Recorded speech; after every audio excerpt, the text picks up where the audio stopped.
नमस्कार, मैं हूं आपके साथ नम्रता। पाकिस्तान रह रहकर कश्मीर का राग अलापता रहता है।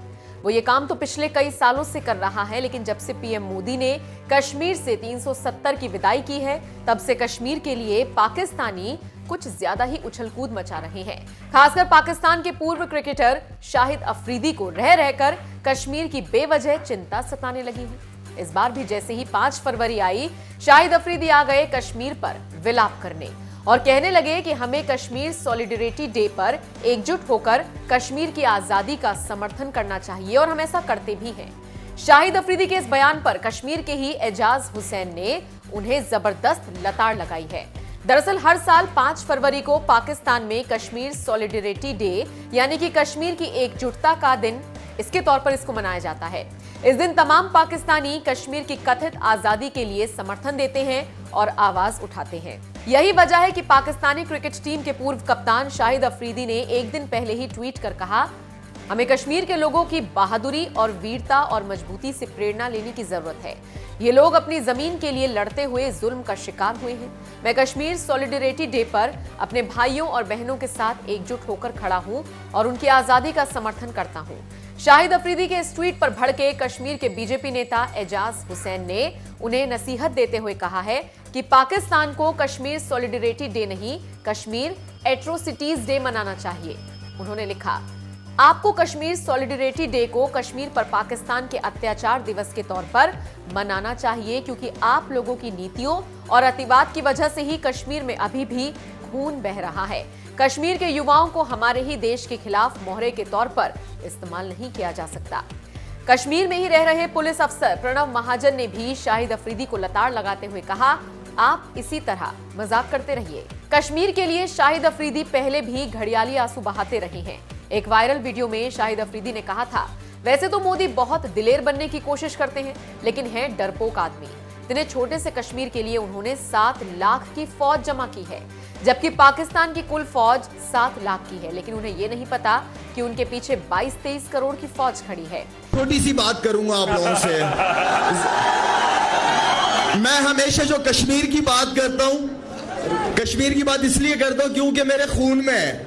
और खून में क्यों है? क्योंकि आजाद कश्मीर के बड़ों ने मेरे दादा को, अब्दुल बाकी साहब पीर और भूटान शरीफ को 1949 में गाजी कश्मीर का लक़ब दिया है। तो इसलिए मैं कश्मीर के साथ हूं, मैं हर जालिम के खिलाफ हूं, मजलूम के साथ हूं। बात कश्मीर की नहीं है। इस बेहुदा बयान के लिए शाहिद अफरीदी को हिंदुस्तानियों ने खूब लताड़ा था और उन्हें उनकी हद याद दिला दी थी। पाकिस्तान भले ही कश्मीर कश्मीर चिल्लाता रहे, लेकिन दुनिया का कोई भी बड़ा देश भारत के आंतरिक मामले में दखल देने वाले पाकिस्तान का साथ नहीं देता है। क्या है कश्मीर सॉलिडेरिटी डे? बता दें, पाकिस्तान में हर साल 5 फरवरी के दिन कश्मीर सॉलिडेरिटी डे यानी कि कश्मीर की एकजुटता के दिन के तौर पर मनाया जाता है। इस दिन पाकिस्तान में राष्ट्रीय अवकाश होता है। इस छुट्टी की शुरुआत पाकिस्तान के पूर्व पीएम नवाज शरीफ ने की थी। बहरहाल, कश्मीर पर विलाप कर रहे शाहिद अफरीदी को नसीहत देने वाले एजाज हुसैन की बात करें तो उन्होंने हाल ही में कश्मीर में हुए डीडीसी चुनावों में बीजेपी के टिकट पर चुनाव जीता है।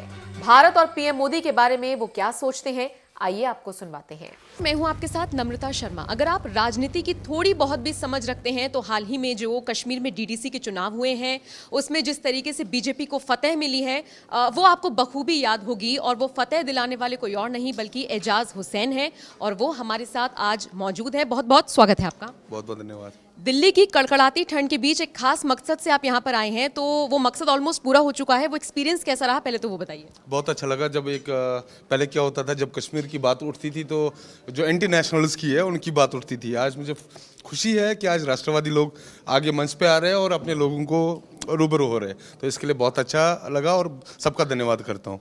अच्छा, इंजीनियर थे आप, राजनीति के इंजीनियर कैसे बन गए? मतलब जबरदस्त आपने परफॉर्मेंस जो हुई है कश्मीर में वो हम सब ने देखा, लेकिन आपने एक ऐसी पार्टी का दामन थामा जिसको लेकर बहुत सारी अफवाहें फैलती हैं। खासकर ये कहा जाता है कि ये एंटी मुस्लिम है। ऐसा कुछ नहीं है। देखिए, जो पॉलिटिकल पार्टी होती है ये कोई मजहबी स्थान नहीं है। जहाँ पे हमें इजाज़त नहीं होगी। हर एक को समझने की आवश्यकता है कि ये हमारी एक पॉलिटिकल पार्टी है, और ऐसी पॉलिटिकल पार्टी जिसका यही स्लोगन है, नेशन फर्स्ट। जब हम देश को सर्वोपरि मानते हैं, देश के लिए इतनी प्यार है, तो इसलिए हमने इस पार्टी को चुना।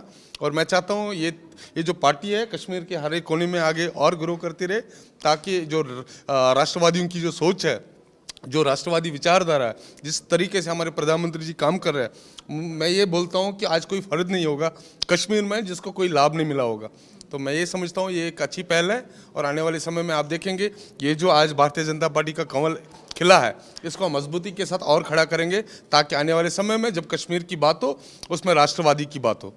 एजाज, जब हम आपसे बात कर रहे हैं तो हमें वो जीत, वो मतलब एक बहुत पॉजिटिव वाली फीलिंग आ रही है। वेस्ट बंगाल में चुनाव होने हैं, तो मैं कैसे सवाल छोड़ दूं अपना, इसलिए मैं आपसे पूछूंगी, वेस्ट बंगाल जाएंगे बीजेपी को जिताने के लिए? वेस्ट बंगाल से मैं पिछले 4 साल से कार्य कर रहा हूँ। आपको पता होगा कि युवा मोर्चा हमेशा एक रीढ़ की हड्डी मानी जाती है, और उस रीढ़ की हड्डी के तौर पे हम लोगों ने वहाँ काम किया है।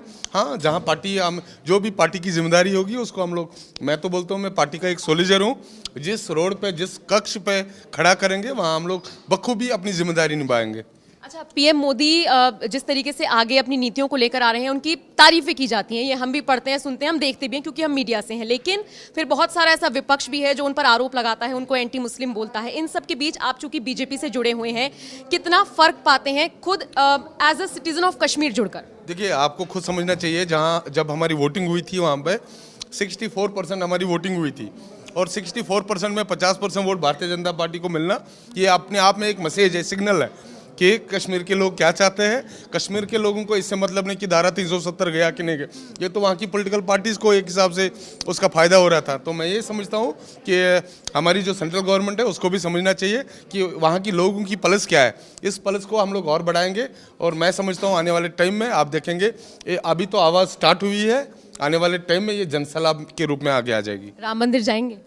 राम मंदिर का हमने कल ही मतलब उसके लिए मैंने फंड भी मतलब दे दिया है। अगला सवाल था ये मेरा, पता हाँ बिल्कुल, मैं राम मंदिर, श्री राम तो हर किसी के भगवान है, और उनका हम नमन करते हैं, और अच्छा एक डिसीजन है। मैंने कल भी बोला अपने मुसलमान भाइयों को, उस जन्मभूमि के लिए जो भी दान होगा वो देना चाहिए मुसलमानों को भी, ताकि वो भी उनकी भागीदारी में हिस्सा हो जाए।